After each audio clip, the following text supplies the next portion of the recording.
Привет, ребята! Сегодня я расскажу, как усилить свой хват на тренировке, как сделать так, чтобы рука не соскальзывала с вашей штанги или гантели. Можно использовать магнезию или использовать лямки, но якобы противник лямок, лучше использовать просто магнезию или можно использовать еще лейкопластырь.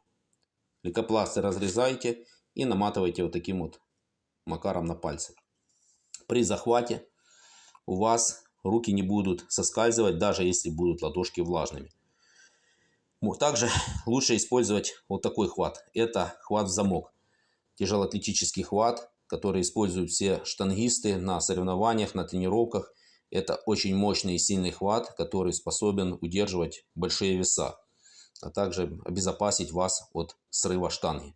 Поэтому использование замка, использование лейкопластыря усилит ваш хват и сделает вас сильнее и массивнее, а также обезопасит вас на тренировке. Всем счастливо, пока.